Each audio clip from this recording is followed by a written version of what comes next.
أعوذ بالله من الشيطان الرجيم. بسم الله الرحمن الرحيم. الحمد لله رب العالمين الرحمن الرحيم. ولقد يسرنا القرآن للذكر فهل من مدكر.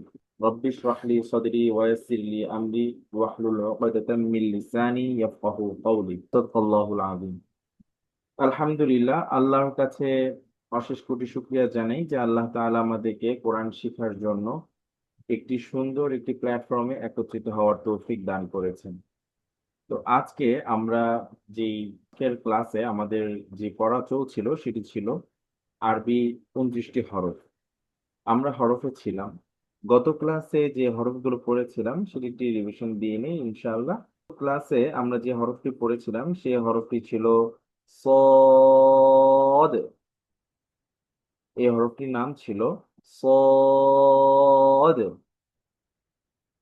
তো এই হরফের উচ্চারণটা কেমন ছিল যেটি আলোচনা হয়েছে সেটি ইংরেজিতে সি এর মতো উচ্চারণ হয়, তবে আওয়াজটা একটু মোটা হয়। স স স একটু মোটা হয়। ঠিক আছে। সিনটা হয় পাতলা আর সদ হয় একটু মোটা। এই ছিল আমাদের হরফ। আমরা বিভিন্ন উচ্চারণ করেছিলাম, সেটি ছিল স, সি, সু, সন, সিন, সুন। আমরা আবারও বলি, স, সি, সু, সন, সিন, সুন। তার পরবর্তীতে আমরা যে হরফটি শিখেছিলাম সেই হরফটি ছিল ضاد। আমি আবারও বলছি, ضاد। তো এই হরফটির নাম হচ্ছে ضاد। এই হরফটি উচ্চারণের ক্ষেত্রে আমরা দেখেছিলাম সেটি ছিল যে এই যেখানে যে চিত্রটি দেখা যাচ্ছে সেটি ছিল যে আমরা জিহ্বার কিনারা মাড়ির সাথে লাগিয়ে দাঁতের মাড়ির সাথে লাগিয়ে হরফটা উচ্চারণ হয়। ঠিক আছে। জিহ্বার কিনারা দাঁতের মাড়ির সাথে লাগিয়ে, অর্থাৎ দাঁতে আমাদের যে মাড়িটা আছে সেই মাড়ির সাথে লাগিয়ে হরফটা উচ্চারণ হয়। আমি যদি আরেকবার বলি, বদ, বদ, বদ। বিভিন্ন উচ্চারণ, ব, রি, রু, বন, বিন, দুন। আবারও বলছি, ব, বি, দু, বন, বিন, দুন। তো এটি ছিল আমাদের ব। তো এই হরফটির উচ্চারণ হচ্ছে জিহ্বার আগা উপরের দাঁতের গোড়ায় লাগবে এবং আওয়াজটা মোটা হবে। জিহ্বার আগা হচ্ছে হলো আমাদের যে সামনের যে অংশটা জিহ্বার, তো এই অংশটাই উপরের দাঁতের গোড়ার সাথে, এই আমাদের উপরের দাঁতের যে গোড়া, প, প, প, প। ঠিক আছে। প একটু মোটা হচ্ছে আর কি। প, জিহ্বার আগা সামনের দাঁতের ভিতরে গোড়ার সাথে লাগবে আর কি। তো বিভিন্ন উচ্চারণ ছিল ত, তি, তু, পন, তিন, তুন। আমি আবারও বলছি, ত, তি, তু, পন, তিন, তুন। তো তার পরবর্তীতে আমরা যে হরফটি শিখেছিলাম সেই হরফটি ছিল ভ। আর ভ এর উচ্চারণ হচ্ছে জিহ্বার আগা দাঁতের আগা নরম আওয়াজ কম টান, যেটা আমরা পূর্বে আরো দুইটি হরফের ক্ষেত্রে শিখেছিলাম।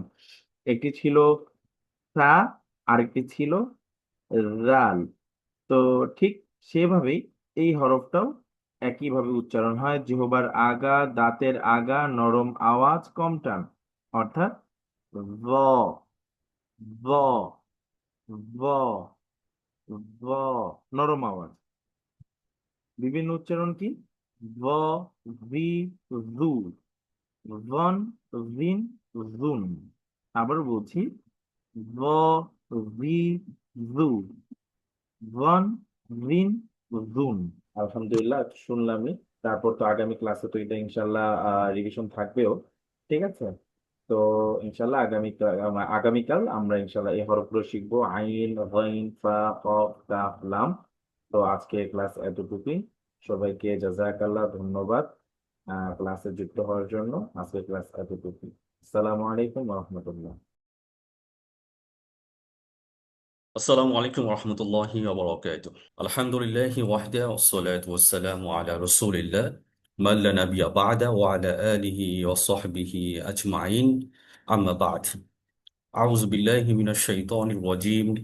বিসমিল্লাহির রহমানির রহিম। তো আজকে আমাদের 36 নং ক্লাস, এবং গতকালকে যে ক্লাসে যা আমরা পড়েছি আমরা একবার একটু এটাকে রিকল করব। আমরা গতকালকে শিখেছিলাম আহ মুখের জড়তা দূর করার দোয়া, যেটা মূলত মুসা আলাইহিস সালাম তিনি এই দোয়াটা তিনি পাঠ করতেন।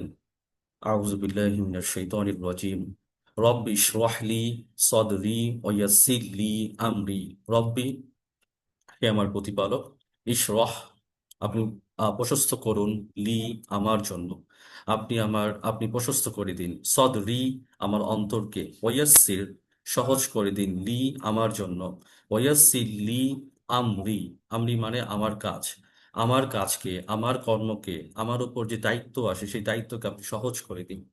অহলুল, মুছে দিন, ওকদা, ওকদা মানে হচ্ছে আপনার জড়তা, মিন লিসানি, জিহ্বায় যে জড়তা কাজ করে সেটাকে আপনি দূর করে দিন। ইয়াফকাহু কওলি, ইয়াফকাহু, যাতে করে মানুষ বুঝতে পারে, কওলি, আমার কথা, আমার বক্তব্যকে যেন বুঝতে পারে।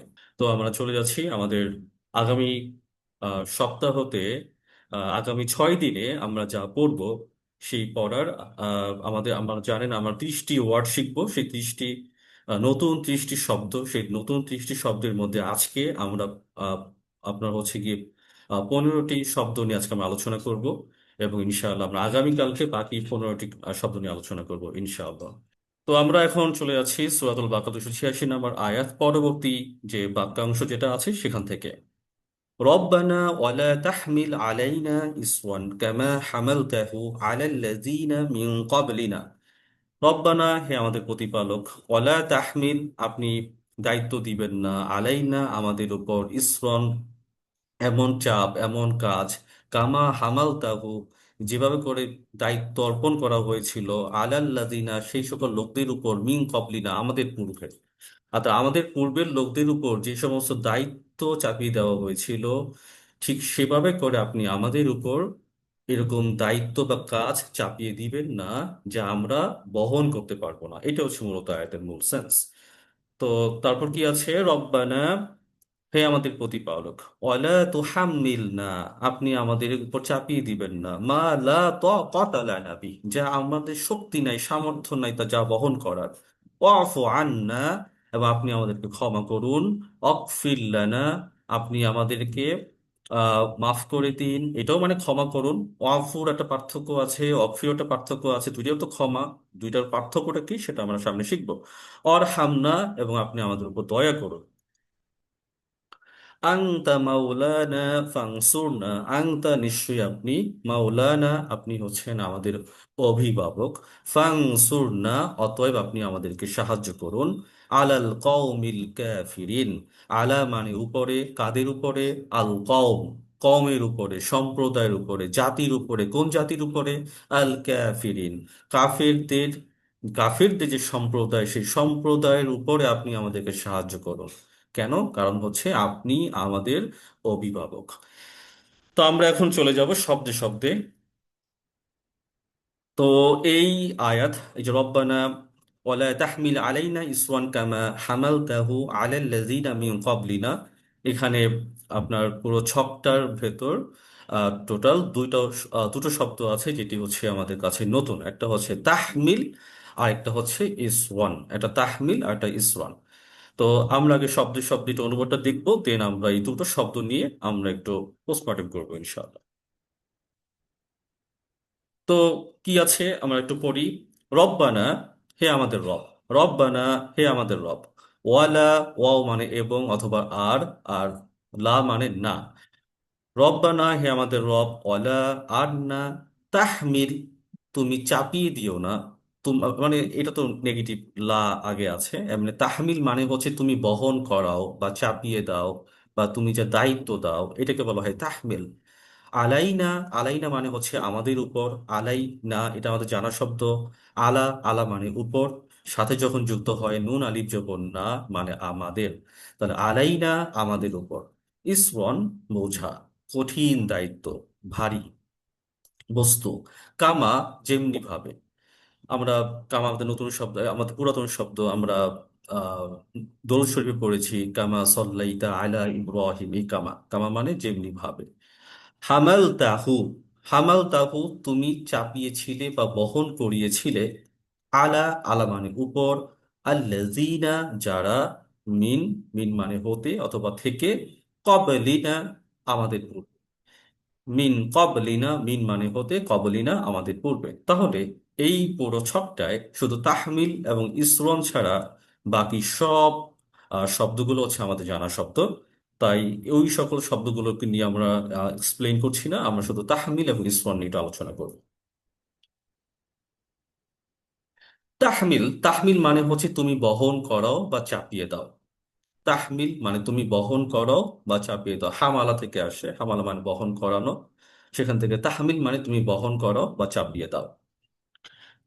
তারপর ইসরন, ইসরন মানে হচ্ছে বোঝা, কঠিন দায়িত্ব, ভারী বিধান, খুবই খুবই ভারী বস্তু, যা বহন করলে সে উঠাতে তার কষ্ট হয়। তো এটাকে বলা হয় ইসর। তাহলে আমাদের আহ, আমরা যখন কোনো কাজ যখন করি, সেই কাজ এমন যেন না হয় যে আমি কাজ নিজ থেকে এমন কাজের দায়িত্ব নিলাম যা আমার উপর সেটা ওভারলোডেড। তখন কি হবে? তখন আপনি সেই কাজ করা, তখন যখন আপনি সামর্থ্য থাকবে না, তখন আমরা কি করি? তখন আমরা আল্লাহ সুবহানাহু ওয়া তাআলার উপর কিন্তু তার উপর আমরা মন্তব্য করা শুরু করি। আল্লাহ সুবহানাহু ওয়া তাআলা আমাকে এই কাজে নামাইলো, আর এখন হচ্ছে গিয়ে আমি এই কাজটা করতে পারছি না। তো বরং এই কাজগুলো আমার নিজেরাই নেই।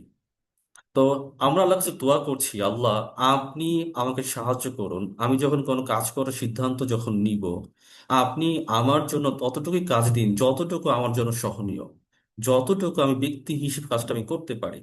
তো আমাদের এই ক্যাপাবিলিটি নাই, আমাদের ভিতরে এই সক্ষমতা নাই, কতটুকু কাজ করতে পারি না করতে পারি সেটা আমাদের জানা থাকে।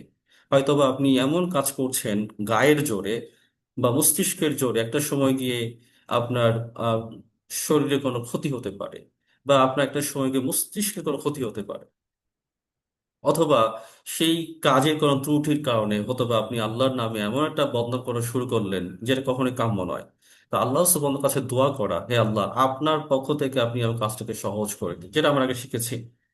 এবং যদি আপনি আমাকে কোনো কাজ দিন, সেই কাজটা আপনি আমাকে ততটুকুই দিন, সেই যে কাজটা করলে আমার জন্য কি হয়, সহজ হয়। আমার আমার উপর মানে এমন কাজ দেওয়া আপনি দিবেন না যেটা আমার জন্য এটা ওভারলোডেড, এটা আমি এটা বহন করতে পারবো না। এটাই হচ্ছে সেই দোয়া। তারপর হচ্ছে রব্বানা, রব্বানা হে আমাদের রব, হে আমাদের প্রতিপালক। ওয়ালা, আর না, তুহাম্মিলনা, অলরেডি শিখেছি আমরা, আমাদের উপর চাপিয়ে দিয়ে না। তুহাম্মিলের সাথে নুন আলিফ যখন না যুক্ত হয়েছে, তার আমরা জানি, জানা শব্দ না, নুন আলিফ যখন না মানে আমাদের মিনিং দেয়। তাহলে তুহাম্মিল না, আমাদের উপর চাপিয়ে দিও, তার আগে কি আছে? লা, আর না, আপনি আমাদের উপরে চাপিয়ে দিবেন না। মা, মা মানে হচ্ছে যা, লা মানে হচ্ছে নেই, ত কতা, ত কতা মানে সামর্থ্য নেই, শক্তি নেই, লানা আমাদের জন্য, বিহি তা বহনে বা তার ব্যাপারে। তাহলে কি দাঁড়াচ্ছে?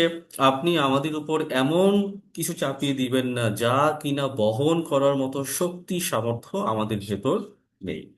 তার পুরো আয়াতটার ভেতর আমাদের একটি মাত্র শব্দ, যেটি হচ্ছে ত কতা, ত কতা, একটি শব্দ হচ্ছে আমাদের অপরিচিত। তাহলে এই শব্দটা নিয়ে আমরা একটু দেখি। ত কথা, তা ত কথা অর্থ হচ্ছে শক্তি বা সামর্থ্য। একদম সিম্পল, এখানে এটা মূল শব্দ কি কিছু জানা দরকার নেই। ত ক, ত ক মানে হচ্ছে শক্তি বা সামর্থ্য। ওয়াফু আন্না, ওয়াফু মাফ করে দিন, ক্ষমা করে দিন, আন্না আমাদের থেকে, আন্না আমাদের থেকে, ওয়াকফির আমাদের থেকে কি, আমাদের যে গুনাহ হয়, আমাদের যে অপরাধ হয়, আমরা যে আমাদের প্রতিনিয়ত আমরা আমাদের সাথে নফসের সাথে আমরা জুলুম করছি, অত্যাচার করছি, আপনি আপনি আমাদের এই থেকে আপনি আমাদেরকে ক্ষমা করে দিন। অগফির লানা, তো অগফির লানাও মানে কি, ক্ষমা করে দিন। তাহলে আমার প্রশ্ন চলে আসতে পারে যে ওয়াফু এটাও মানে ক্ষমা করে দেওয়া, অগফির লানা এটাও মানে ক্ষমা করে দেওয়া, তা দুইটা ক্ষমার ভিতরে পার্থক্যটা কি? আরবিতে ওয়াফু শব্দটির অর্থ হচ্ছে যে গুনাহটা করার পর সেটাকে মুছে ফেলা হয়, লাইক ইরেজ। আমার যখন কোনো কিছু পেন্সিল দিয়ে যখন লিখি তখন কি করি, আমরা এটাকে ইরেজার দিয়ে কিন্তু মুছে ফেলতে পারি। এই যে মোছা, এটাকে আরবিতে বলা হয় ওয়াফ, ইরেজার। আর ওয়াগফির লানা, এটা হচ্ছে ঢেকে ফেলা। হ্যাঁ, এটাকে ঢেকে ফেলা। যখন আপনি যখন কোনো গুনাহ করছি, এই গুনাহ কিন্তু মানুষের সামনে প্রকাশিত হয় না। কেন প্রকাশিত হয় না? কারণ এটা আল্লাহ সুবহানাহু ওয়া তাআলা ঢেকে রাখেন। এবং আল্লাহ সুবহানাহু ওয়া তাআলা যতক্ষণ ঢেকে রাখেন ততক্ষণ কিন্তু সেটা কিন্তু মানে অপ্রকাশিত থাকে। এটা মানুষের কাছে কিন্তু গোপন থাকে। আর যখনই সেটা প্রকাশিত হয়ে যায়, তখন কিন্তু আমরা লাঞ্ছনার শিকার হই, আমরা কিন্তু আহ অপমানের শিকার হই। এরকম আমাদের সমাজে অনেক ঘটনা ঘটেছে।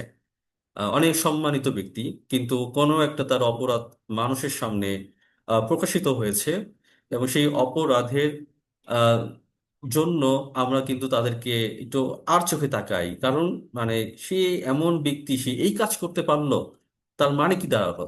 তার যে গুণাটা, সেটা প্রকাশ পেয়ে গেল, সেটা কিন্তু আর গোপন থাকলো না। তার প্রত্যেকটা মানুষের জীবনে আমাদের এমন এমন গুনাহ আছে, এমন অপরাধ আছে, তা যদি মানুষের সামনে প্রকাশ পায়, আমরা কিছু কিছু মানুষের ক্ষেত্রে কাছে কিছু কিছু মানুষের কাছে খুবই সম্মানিত, সেই সম্মানটা জায়গায় নষ্ট হয়ে যাবে। তাহলে এইটা আল্লাহ সুবহানাহু ওয়া তাআলা কি করেন, সেটাকে তিনি ঢেকে রাখেন। এই তিনি যে ঢেকে রাখেন, এটা হচ্ছিল অগফির। তিনি তিনি যেহেতু ঢেকে রাখেন, এই কারণে আল্লাহকে বলা হয় অগফির। তিনি হচ্ছেন গফফার, তিনি হচ্ছে এটাকে ঢেকে রাখেন, তিনি মাফ করেন মানে ঢেকে রাখেন। আমাদের অপরাধকে তিনি ঢেকে রাখেন। আর ওয়াফু, এটা একেবারে মুছে দেন। মানে আপনি যে গুনাহটা করেছিলেন কখনো, সেটাই জানা থাকবে না, আল্লাহ এটাকে একেবারে মুছে দেন। আমরা সূরা ফুরকানের আয়াতে দেখেছি, আল্লাহ সুবহানাহু ওয়া তাআলা সেই অপরাধকে তিনি নেকিতে পূর্ণ করে দেন, অর্থাৎ এটাকে কনভার্ট করে দেন। অর্থাৎ এই যে মুছে ফেলা হলো, মুছে ফেলার পর সেখানে নতুন একটা আমলে যোগ দেওয়া হলো, সেটাকে ভালো কাজ হিসেবে মানে ওইটাকে আবার নেকি হিসেবে তখন এটাকে আবার রূপান্তরিত হয়ে যায়। তো আশা রাখি আপনার ওয়াফু এবং ওয়াকফিল আনার পার্থক্যটা বুঝতে পেরেছেন। এবং একটা হাদিস বলি, বুখারী শরীফের হাদিস, হযরত আবু হুরায়রা রাদিয়াল্লাহু তাআলা আনহু থেকে বর্ণনা করা হয়েছে, রাসূল সাল্লাল্লাহু তাআলা আলাইহি ওয়াসাল্লাম বলেছেন যে মানুষের মধ্যে এমন কিছু লোক রয়েছে যারা কিনা সকালবেলা এমন কোনো অপরাধের সাথে জড়িত হয়ে যায়, এই জড়িত হওয়ার পর তারা কিন্তু আবার পরবর্তী অন্যের কাছে বলে বেড়ায়, আরে আমি তো এই কাজটা করতে পারলাম না, আল্লাহ আমাকে ক্ষমা করে দিক। তখন রাসূল সাল্লাল্লাহু আলাইহি ওয়াসাল্লাম বলেছেন, সেই যদি গোপন রাখতো, আল্লাহ তার গুনাহকে গোপন রাখতেন। তাহলে এরকম আমাদের ভিতরে অনেকেই আছে, ভাই আমি তো মানে নামাজ পড়ি না, আল্লাহ যেন আমাকে নামাজ পড়তে তৌফিক যেন দান করেন, বলার কি দরকার ছিল? কোনো বলার দরকার নেই, আপনি গোপন রাখেন। আপনি দোয়া করবেন, আল্লাহ সুবহানাহু ওয়া তাআলা যেন আমাকে নামাজ পড়তে তৌফিক দান করুক। ভাই আজকে রোজা রাখতে পারি নাই, রোজা রাখার দরকার ছিল, রোজা রাখতে পারি নাই, কি বলা দরকার ছিল রোজা রাখতে পারি নাই? মানে মানে বিশেষ করে ফরজ সিয়াম, তো এটা গোপন থাকলেই হইতো। আর আপনি প্রকাশ করে দিয়েছেন, তাহলে সেটার কি নাই? গোপন নাই। তো আমরা কখনো আমাদের অপরাধকে কখনো প্রকাশ করব না। অপরাধ হইলে আল্লাহর কাছে ক্ষমা চাইবো, চোখের পানি ফেলবো, আল্লাহ আপনি আমাকে ক্ষমা করে দেন। কিভাবে? আমরা কিভাবে দোয়া করব? ওয়াফু আন্না ওয়াগফির লানা, ওয়াফু আন্না ওয়াগফির লানা। ওয়াফু আন্না মানে কি? আপনি আমাদের ক্ষমা করে দিন, মানে একেবারে মুছে দিন। ওয়াগফির লানা, ক্ষমা করে দিন। আপনি আমাদের গুনাহগুলোকে আপনি ঢেকে ফেলুন, মানুষের সামনে আপনি প্রকাশ করবেন না। অরহামনা, অরহামনা মানে এটা আমাদের জানা শব্দ। অরহামনা মানে হচ্ছে রহিম থেকে আসে, রহমা থেকে আসে। রহমা মানে হচ্ছে দয়া। অরহামনা, আপনি আমাদের প্রতি দয়া করুন। অরহামনা, আমাদের প্রতি দয়া করুন। ও আফু, তো অলরেডি তো আলোচনাটা হয়ে গিয়েছে। ও আফু মানে মাফ করে দাও, গুনাহ মুছে মুছে ফেলুন বা ক্ষমা করে দেন। তাহলে এই যে ও আফু মানে গুনাহ মুছে ফেলা, এবং পরবর্তীতে কি আছে? আংতা মাওলানা ফাংসুরনা আলাল কওমিল কাফিরিন। আংতা, আংতা মানে তুমি, মাওলানা, মাওলানা আমাদের অভিভাবক, আমাদের রক্ষাকারী, আমাদের সাহায্যকারী। ফাংসুরনা, অতএব আমাদেরকে সাহায্য করুন, আমাদেরকে বিজয় দান করুন। আলা, আলা মানে উপর বা বিরুদ্ধে। আল কওম, কওম মানে জাতি বা সম্প্রদায়। আল কাফিরিন, কাফিরিন দিন মানে মানে কাফিরিন মানে হচ্ছে কাফেরদের। তো আপনার হচ্ছে কাফিরিন, এই কাফির শব্দটি থেকে কাফিরিন আসে। কাফিরিন হচ্ছে বহু বচন। কাফের মানে সত্য গোপনকারী। যে কিনা সত্যকে গোপন করে তাকে বলা হয় কাফের। যে কিনা সত্য গোপন করে রাখে তাকে বলা হয় কাফের। তাহলে আমরা এই ওয়ার্ডগুলো একটু দেখি। মাওলানা, মাওলানা মানে কি? মাওলা মানে হচ্ছে মানে আমাদের অভিভাবক। তাহলে এই শব্দটি যুক্ত শব্দ, যেখানে মাওলা এবং না, এই দুটো একসাথে হয়েছে। তো মাওলা মানে হচ্ছে অভিভাবক, নুন আলিফ জবর না মানে হচ্ছে আমাদের, মানে আমাদের অভিভাবক। ফাংসুরনা, ফাংসুরনা অতএব। আচ্ছা, ফাংসুরনা এইটাও যুক্ত শব্দ, যেখানে ফা জবর ফা, এই ফাটাকে যদি আলাদা করে দেই তাহলে কি থাকে, এই যে আলিফ নুন সোয়াদ র, তাহলে এটাকে আরবিতে বলা হয় উংসুর। উংসুর, নুন আলিফ জবর না। তাহলে এখানে কয়টা শব্দ আছে টোটাল? তিনটা শব্দ আছে। ফাংসুরনা, ফাংসুর, তিনটা শব্দ মিলে একটা শব্দ হয়েছে, মানে যুক্ত বর্ণ তৈরি হয়েছে। দফা মানে অতঃপর, অথবা অতএব। উনসুর, সাহায্য করুন। উনসুর, সাহায্য করুন। কাকে সাহায্য করবে? নুন আলিফ জবর না, আমাদের বা আমাদেরকে। অতএব আপনি আমাদেরকে সাহায্য করুন। তাহলে উনসুর মানে কি? সাহায্য করুন। নুন আলিফ জবর না, আমাদেরকে সাহায্য করুন। আল কওম, কওম মানে জাতি বা সম্প্রদায়। আল কওম, জাতি বা সম্প্রদায়। যেমন বলি কওমি মাদ্রাসা, জাতি বা সম্প্রদায়। কওমি মাদ্রাসার নাম কিভাবে হইলো? ওই যে আপনার ব্রিটিশরা যখন আপনার মুসলিম, আহ, আপনার মুসলিম জাতির সাথে, মুসলিমদের সাথে যখন আপনার ব্রিটিশদের আলাদা একটা আপনার বৈপরীত্য, একটা এক এক ধরনের আপনার আহ, চিন্তার যে পার্থক্য তৈরি যখন হচ্ছিল, তখন মুসলিম উলামায়ে কেরামগণ তখন তারা কি করলেন? তখন তারা নিজেদেরকে একটা মাদ্রাসা হিসেবে তারা তৈরি করলেন। তারা আপনার ব্রিটিশ কারিকুলাম, ব্রিটিশদের প্যাটার্ন, প্যাটার্নের যে পড়ালেখা, তারা সেদিকে তারা যায় নাই। তখন তারা নিজেরা একটা কি তৈরি করলেন? একটা কম তৈরি করলেন। যে আমরা তো ওই কমকে আমরা মানি না, আমরা আমাদের কমের সাথে, আমার নিজের একটা কম, আমার নিজের একটা মুসলিম কম, এই কমের ভিতরে যে পড়াশোনাটা হবে সেটা আমাদের নিজস্ব। তো সেখান থেকে বলা হয় কওমি মাদ্রাসা। তাহলে কম, কম মানে জাতি বা সম্প্রদায়। তো আমরা মোটামুটি আহ আলোচনা করলাম। তো আমরা চলে যাব সূরা লাহাব। সূরা লাহাবে যাওয়ার পূর্বে এই যে সূরাতুল বাকারা 155, 285 নম্বর আয়াত এবং 286 নম্বর আয়াত যে আমরা পাঠ করলাম, এবং এই দুটো আয়াতের ব্যাপারে যদি আমি এক কথায় আহ মাহাত্ম্য বলি, সেখানে আহ কেন এত গুরুত্বপূর্ণ এই দুটো আয়াত, অল্পে বললে আগে দুটো হাদিস বলি। বুখারী মুসলিমের হাদিস, হযরত আবু মাসউদ আনসারী রাদিয়াল্লাহু তাআলা আনহু থেকে বর্ণনা করা হয়েছে, মান ক্বারাআ বিল আয়াতাইনি মিন আখিরি সূরাতিল বাকারাহ ফি লাইলাতিন কাফাতাহু। অর্থাৎ যে ব্যক্তি রাত্রিতে এই সূরাতুল বাকারার শেষ দু আয়াত পাঠ করবে, তার জন্য এটাই যথেষ্ট হয়ে যাবে। কেন যথেষ্ট হবে? একটু আমরা যদি এটাকে আমরা সূরাতুল বাকারা 285-86 যদি পোস্টমর্টেম করে দেখতে পাই, এখানে আমি প্রতিদিন রাত্রিবেলা কি করছি? আমি আমার ইমানটাকে সতেজ করছি। আমি আমার ইমানটাকে প্রতিদিন নিজেকে আমি তাজা করছি। আমি আল্লাহর ব্যাপারে স্বীকৃতি দিচ্ছি, রাসূলের ব্যাপারে স্বীকৃতি দিচ্ছি, আল্লাহর পক্ষ থেকে যত কিতাব নবীদের উপর, রাসূলদের উপর নাজিল হয়েছে সেটার আমি স্বীকৃতি দিচ্ছি। আমি ফেরেশতাদেরকে আমি স্বীকৃতি দিচ্ছি। একই সাথে যত নবী রাসূলগণ এসেছেন, কোন নবী রাসূলকে আমরা একে অপরকে আমরা হচ্ছে প্রায়োরিটির দিক থেকে ওকে আগে এগিয়ে রাখি না। কেউ কেউ সম্মানের দিক থেকে এগিয়ে, কিন্তু আমরা কখনো কাউকে এইটা বলবো না সে সবচেয়ে সেরা, মানে এইগুলো কথা বলার মাধ্যমে একজন নবীকে অন্য নবীদের, মানে একজন নবীকে অন্য নবীদের উপর শ্রেষ্ঠত্ব দান করা হয়, একজনকে ছোট করা হয়।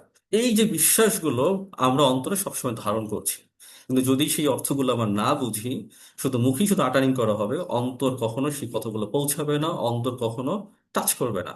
দ্বিতীয়ত হলো, আপনি সেই স্বীকৃতি দেওয়ার পর আপনি নিজেকে আল্লাহ সুবহানাহু ওয়া তাআলার কাছে সুপর্দ করে দিলেন। হে আল্লাহ, দুনিয়াতে যে আমি এত কাজ করি সেই কাজগুলোকে আপনি আমার জন্য সহজ করে দিন। আপনি আমার উপর এমন চাপ দিয়ে, মানে এমন কাজ চাপিয়ে দিবেন না যেটা আমার জন্য আমি আমি আমার জন্য আমার সামর্থ্যের বাহিরে। আপনি আমার জন্য সহজ করে দিন।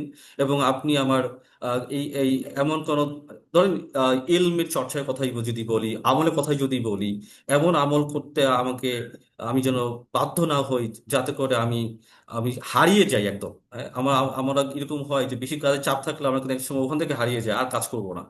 এরকম যেন কখনো যেন না হয়। এরপর আমি কি করছি? আমি আমার নিজেকে আল্লাহর কাছে সারেন্ডার করে দোয়া করছি, আপনি আমার গুনাহ ক্ষমা করে দিন, একেবারে মুছে দিন, অপরাধকে ঢেকে ফেলুন। আপনি আমাদের জন্য অভিভাবক হয়ে যান কাফেরদের বিরুদ্ধে, কাফেরদের যে ষড়যন্ত্রের বিরুদ্ধে আপনি আমাদের অভিভাবক হয়ে যান। চমৎকার এই দোয়া। তাহলে এটার মাধ্যমে কি হয়? এই দোয়াকে যদি পাঠ করে আপনার জন্য, ইমানের জন্য এটা যথেষ্ট। এই জন্য রাসূল সাল্লাল্লাহু আলাইহি সাল্লাম বলেছেন, কেউ যদি রাত্রিবেলা এই দুই আয়াত পড়ে, তাহলে অটোমেটিক তার কি হয়, তার ব্রেইনে, আমরা সবসময় এই তথ্য পাঠাচ্ছি, আমার ইমানটাকে আমি সবসময় সতেজ করছি। আপনার মুসলিম শরীফে একটি হাদিস আছে, আব্দুল ইবনে আব্বাস রাদিয়াল্লাহু তাআলা আনহু থেকে বর্ণনা করা হয়েছে যে রাসূল সাল্লাল্লাহু আলাইহি সাল্লামের কাছে জিবরাইল আলাইহিস সালাম এসে বললেন, হে নবী, হে রাসূল, আজকে আসমানের একটি দরজাকে খুলে ফেলা হয়েছে, ও অতীতুন নূরাইনি, এবং আপনাকে আজকে দুটো নূর দান করা হয়েছে। ও অতীতু নূরাইনি, আপনাকে দুটো নূর দান করা হয়েছে। এর মধ্যে একটা কোনটা? এক নাম্বার হচ্ছে আল ফাতিহাতুল কিতাব, আপনাকে সূরা ফাতিহা দান করা হয়েছে। দ্বিতীয়ত হলো আপনাকে দেওয়া হয়েছে খাওয়াতিমুল আয়াতাইন, আপনাকে শেষ দু আয়াত দান করা হয়েছে ফি সূরাতুল বাকারা, আপনাকে সূরাতুল বাকারা দুইটা আয়াত দান করা হয়েছে। এবং এইটা লাম ইউতাহুমা মিন ক্বাবলিনা, আপনার পূর্বে মিন ক্বাবলিকা, আপনার পূর্বে কোনো নবীকেই এইটা দান করা হয় নাই, এটা আপনাকে দান করা হয়েছে সূরাতুল বাকারা। যার কারণে আমার যখন 5 ওয়াক্ত নামাজ পড়ি, প্রতিদিন আমরা এই সূরা বাকারা পাঠ, সূরা ফাতিহাটা পাঠ করি। এবং আমাদের ভেতর যখন আমরা ঘুমাতে যাই, অনেকেই আছেন এই সূরাতুল বাকারার 285 এবং 86 নম্বর আয়াতটাও পাঠ করি। আল্লাহ সুবহানাহু ওয়া তাআলা আমাদেরকে এই সূরাতুল বাকারা আমল করার তৌফিক দান করুন। এখন আমরা শিখবো হচ্ছে সূরা লাহাব। আমরা আগামী দিনগুলোতে আহ, নামাজের যে কমন যে সূরাগুলো যেগুলো আছে, যেটা আমার রমাদান মাসে মাত্র আহ সূরাতুল বাকারা, সূরাতুল ফাতিহা সহ 3টি সূরা আমরা শিখেছিলাম, সূরা ইখলাস, সূরা ফালাক, সূরা নাস। আমরা এর পরবর্তী যে সূরাগুলো আছে, যে সূরাগুলো মোটামুটি আমাদের সবারই জানা, সেই সূরাগুলো আমরা এই সূরাগুলো আমরা অর্থগুলো শিখবো, এবং সেখান থেকে নতুন নতুন শব্দগুলো আমরা শিখবো। তো সূরাতুল লাহাব হচ্ছে 111 নম্বর সূরা, সেখানে মোট 5টি আয়াত আছে। এবং সূরা লাহাবের আরেকটি নাম হচ্ছে সূরাতুল মাসাদ। সূরাতুল মাসাদ, পাকানো দড়ি, পাকানো রশি। মাসাদ মানে হচ্ছে পাকানো দড়ি বা পাকানো রশি। তো বিভিন্ন আপনার কোরআনের যে আপনার ইগুলো আছে, মাসহাবগুলো আছে, সেখানে লাহাবও লেখা থাকে, অনেক সময় সেখানে আপনার মাসাদও লেখা থাকে। তো এই সূরা লাহাবে টোটাল হচ্ছে গিয়ে আপনার 13টি শব্দ হচ্ছে গিয়ে নতুন শব্দ। টোটাল 13টি শব্দ হচ্ছে নতুন। আমরা একবার একটু দেখি। বিসমিল্লাহির রহমানির রহিম, পরম করুণাময় অতি দয়ালু আল্লাহর নামে শুরু করছি। তাব্বাত ইয়াদা আবি লাহাবি ওয়া তাব, আবু লাহাবের দুই হাত ধ্বংস হোক, এবং সে নিজেও ধ্বংস হোক। মা আগনা আনহু মালুহু ওয়া মা কাসাব, তার ধন সম্পদ এবং যা কিছু সে অর্জন করেছে তা তার কোনো উপকারে আসবে না। সায়াসলা নারং যাতা লাহাব, সে অগ্নিশিখাময় আগুনে প্রবেশ করবে। অমরাতুহু হাম্মালাতাল হাতব, এবং তার স্ত্রীও প্রবেশ করবে, যে কাঠ বহনকারী। ফি জিদিহা হাবলুম মিন মাসাদ, তার গলায় থাকবে খেজুরের আঁশের তৈরি রশি। তো আমরা আজকে আহ মোট 3টি আয়াত শিখবো। এই তাব্বাত ইয়াদা আবি লাহাবি ওয়া তাব, মা আগনা আনহু মালুহু ওয়া মা কাসাব, সায়াসলা নারান যাতা লাহাব। এই তিনটা, এখানে টোটাল 1 2 3 5 7, 7টা, এবং আগের যে আয়াতগুলো শিখেছি সেখানে নতুন শব্দ আমরা 8টা পেয়েছি, এখানে 7টা, মোট 15টা শব্দ আজকে আমরা নতুন ভাবে শিখবো। তাব্বাত, ধ্বংস হোক, ইয়াদা, দুই হাত। তাব্বাত, ধ্বংস হোক, ইয়াদা, দুই হাত, দুটোই আমাদের নতুন শব্দ। আবি, আবি মানে পিতা অথবা মালিক। লাহাব, আগুনের শিখা। ওয়াতাব, ও মানে এবং, তাব্বা মানে ধ্বংস হয়েছে। তাহলে এই আয়াতের ভিতর 4টে হচ্ছে আমাদের নতুন শব্দ, এবং দুটো হচ্ছে আমাদের পুরাতন শব্দ। যেহেতু এখানে তাব্বাতের আলোচনা অলরেডি এখানে আমি লাল দাগ দিয়েছি, তাই এখানে নতুন করে আর তাব্বাতে আমি দাগ দেইনি। তাহলে আমরা এই 4টা শব্দ আমরা একটু দেখি।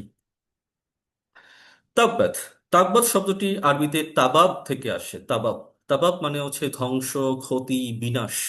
এগুলোকে বলা হয়, আরবিতে বলা হয় তাবাব। এই তাবাব থেকে হচ্ছে তাব্বা। তাব্বা, তাব্বা মানে কি? ধ্বংস হয়েছে। তাব্বা মানে কি? ধ্বংস হয়েছে। এবং তাব্বাত মানে হচ্ছে আপনার ধ্বংস হয়েছে। এই তাব্বা, এটাকে বলা হয় পুরুষবাচক শব্দ, এবং তাব্বা এটাকে বলা হয় পুরুষবাচক শব্দ, এবং তাব্বাত হচ্ছে এটা স্ত্রীবাচক শব্দ। তাব্বা হলো পুরুষবাচক শব্দ। কোন শব্দের সাথে যখন আমরা একটা তা যুক্ত করে দেই, সেটা গোলতা হোক, আবার কিছু ক্ষেত্রে সেখানে আপনার এই ধরনের আপনার দায় মুক্তাদা যে শব্দগুলো আছে এগুলো যখন যুক্ত হয়, তখন সেটা স্ত্রীবাচক হয়ে যায়। তো তাব্বা মানে পুরুষবাচক এবং তাব্বাত মানে স্ত্রীবাচক। তাহলে কি দাঁড়াচ্ছে? তাহলে তাব্বাত ধ্বংস হয়েছে। তার প্রশ্ন আসতে পারে এখানে, এখানে স্ত্রীবাচক শব্দটা কেন আসলো? এটা আমরা একটু পরে দেখতে পারবো। ইয়াদা, ইয়াদা মানে হচ্ছে দুই হাত। ইয়াদা মানে দুই হাত। তার ইয়াদা শব্দ থেকে এসছে? ইয়াদুন, ইয়াদুন মানে হাত। তো আরবিতে ইয়াদুন, আমার যে হাত বলি সম্পূর্ণ হাতটাকে বলা হয় ইয়াদুন। তো আবার দুই হাত যদি বলতে চাই তাহলে বলতে হবে ইয়াদানি। ইয়াদানি মানে দুই হাত। তো ইয়াদান, তাহলে এই ইয়াদানের ক্ষেত্রে এখানে এই যে নুন, যে নি, এই নিটাকে এই নুন যে নিটা হলো মাহজুব হয়ে গিয়েছে। এর পেছনে একটা গ্রামেটিক্যাল একটা কারণ আছে, সেই গ্রামেটিক্যাল মার কাছে আমি যাচ্ছি না। তাহলে কি দাঁড়াচ্ছে? ইয়াদুন থেকে ইয়াদা। ইয়াদুন মানে হচ্ছে হলো 1 বছর, আর ইয়াদা মানে 2 বছর, মানে দুই হাত হয়ে গেল। তো এই ইয়াদা, আরবের লোকেরা এই হাতকে আপনার হচ্ছে গিয়ে মুয়ান্নাস, মুয়ান্নাস মানে হচ্ছে হলো ফেমিনিন জেন্ডার বা স্ত্রীবাচক শব্দ হিসেবে ওরা আখ্যায়িত করে থাকে। যেমন মাতৃভূমি, বাংলাদেশ, দেশকে, যে কোনো দেশকে ইংরেজের কি বলে থাকে? এটাকে তারা শি দিয়ে ব্যবহার করে থাকে, মানে স্ত্রীবাচক শব্দ দিয়ে তারা ব্যবহার করে থাকে। রিভার, নদী, নদীকে দেখবেন সবসময় শি দিয়ে বলা হয়ে থাকে, মানে আপনার আপনার হচ্ছে কি ফেমিনিন জেন্ডার দিয়ে আপনার আপনার হচ্ছে কি আপনার বুঝিয়ে থাকে। এরকম আরবের লোকেরা হচ্ছে হাতকে, তারা হলো আপনার ফেমিনিন জেন্ডার হিসেবে তারা ব্যবহার করে থাকে। তো যার কারণে আমরা যদি একটু দেখি তাব্বাত ইয়াদা, তাহলে যেটা হয়, যদি আপনার কোনো শব্দ আপনার হচ্ছে গিয়ে কোনো একটা নাউন, সেই নাউন যদি আপনার ফেমিনিন জেন্ডার হয়, তাহলে তার আগের যে ভার্বটা সেটাও কি হয়েছে? ফেমিনিন জেন্ডার হয়ে যাবে। যার কারণে এখানে যেহেতু ইয়াদা, ইয়াদাটা হচ্ছে হলো ফেমিনিন, এটাকে বললাম আরবের লোকেরা হাতকে তারা স্ত্রীবাচক শব্দ হিসেবে তারা আখ্যায়িত করে থাকে, যার কারণে এখানে তাব্বাত, এখানে তাব্বা কিন্তু হয় নাই, তাব্বা ইয়াদা শব্দ কিন্তু আসেনি, এসেছে তাব্বাত। এই কারণে এখানে তাব্বা না লিখে তাব্বাত লেখা হয়েছে। আচ্ছা, তো আমার তাব্বাত আশা রাখি বুঝতে পেরেছি, তারপর ইয়াদাও আশা রাখি বুঝতে পেরেছি। আবি, আবি শব্দটি মানে তিন আপনার ভাবে লেখা যায়। তো আবি, এই শব্দটি কোত্থেকে এসেছে? এটা এসেছে আবুন থেকে। আবুন, আবুন মানে পিতা, আবুন মানে পিতা। আবার আবুন মানে হচ্ছে হলো মালিক বা অধিকারী। আরবের লোকেরা আপনার হচ্ছে গিয়ে মালিকানা, কোনো কিছুর মালিকানা বোঝাতেও তারা হচ্ছে এই আবুন শব্দ তার ব্যবহার তারা করে থাকে। যেমন আপনার পিতা, আমরা আমরা আমরা হচ্ছে গিয়ে বাংলায় কিন্তু আব্বা বলি। হ্যাঁ, তারপর হচ্ছে, তারপর হলো বাবা বলি। বাবা কিন্তু আবার আরবি শব্দ না, বাবা হচ্ছে কি তার্কিশ শব্দ। হ্যাঁ, তো বাবা হলো তার্কিশ।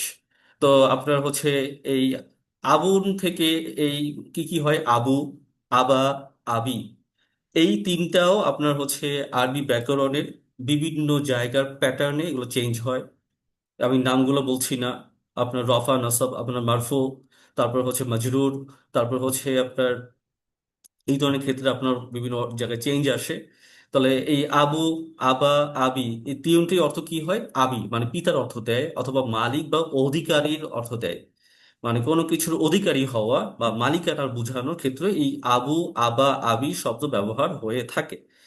তাহলে আমরা এখন একটু দেখি, তাব্বাত ধ্বংস হয়েছে ইয়াদা, ইয়াদা মানে দুই হাত। আবি, আবি মানে কি? পিতা বা মালিক। কিসের মালিক বা কিসের?